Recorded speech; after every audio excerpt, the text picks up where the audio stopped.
చిన్ని కథలు చెప్పనాకి స్వాగతం. ముగ్గురు స్నేహితుల అందమైన కథ ఇది. ప్రశాంతమైన ఉదయాన్నే ఆ అడవిలో పక్షులు కిలకిల రావాలు చేయసాగాయి. సీతాకోక చిలుకలు ఎగరసాగాయి అందంగా. సన్నని వెన్నెల లాంటి సూర్యకాంతితో అడవంతా తెల్లగా మెరవసాగింది.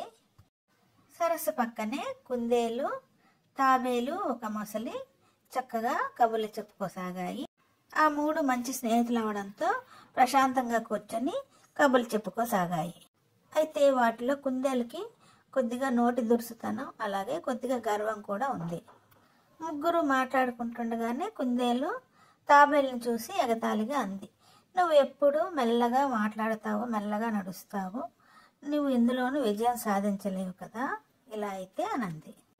"ఎప్పటికీ నువ్వు నాలాగా శక్తితోనూ ఉత్సాహంతోనూ ఉండలేవు కదా" అని ఎద్దేవా చేసింది. మొసలి కుందేలును వారించింది అలా అన్నందుకు. అయితే తాబేలు నవ్వుతూ, "నాకు ఓపిక, తెలివి ఎక్కువ నీకన్నా" అని అంది. అయితే కుందేలు వెంటనే, "అయితే నాతో పరుగు పందానికి వస్తావా, నువ్వు ఎవరు గెలుస్తారో చూద్దాం" అని అంది తాబేలుతో. తాబేలు వెంటనే అందుకు ఒప్పుకుంది.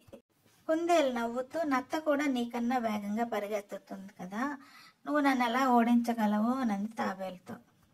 మరునాడు ఉదయం పందానికి మొసలి న్యాయ నిర్ణేతగా ఉంచారు. ఆ రోజు రాత్రి కుందేలు చెట్టు కింద హాయిగా వెన్నెల్లో పడుకుంది.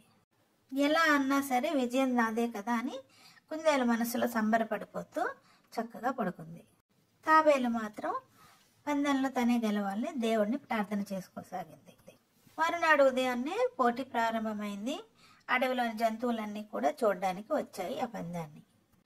మొసలి జెండా ఊపి పోటీని ప్రారంభం చేసింది. తాబేలు, కుందేలు పరుగు ప్రారంభించాయి. కానీ తాబేలు చాలా నెమ్మదిగా నడవసాగింది. కుందేలు ఎంతో దూరం చాలా సునాయాసంగా పరిగెత్తసాగింది. కుందేలు వెనక్కి చూసి తాబేలు ఎంతో దూరంలో ఉండడంతో తాబేలు వచ్చేసరికి కాసేపు కునుకు తీద్దాము అనుకుంది. చక్కగా చెట్టు కింద పడుకుంది కుందేలు. తాబేలు అతి మెల్లగా నడుస్తూ నడుస్తూ అలా కుందేలు పడుకున్న స్థలాన్ని దాటి వెళ్ళసాగింది. దూరం నుంచి మొసలి తాబేలును ఉత్సాహపరుస్తూ అరవసాగింది. ఇంతలోనే తాబేలు చూసుకోకుండా ఒక గొంతులో పడిపోయింది. దూరం నుంచి వాళ్ళతో పాటు అనుసరిస్తూ వస్తున్న మొసలి అది చూసి తాబేలు దగ్గరికి వచ్చి తాబేలుని తన తోకతో పైకి లాగింది గుంత నుంచి. మొసలి తోక సహాయంతో గుంత నుంచి బయటకు వచ్చిన తాబేలు మొసలికి తన కృతజ్ఞతలు చెప్పింది. తిరిగి అక్కడి నుంచి నడక ప్రారంభించింది తాబేలు గమ్యస్థానం చేరడానికి. ఈలోగా హఠాత్తుగా పడుకున్న కుందేలుకు మెలకువ వచ్చి చూసింది.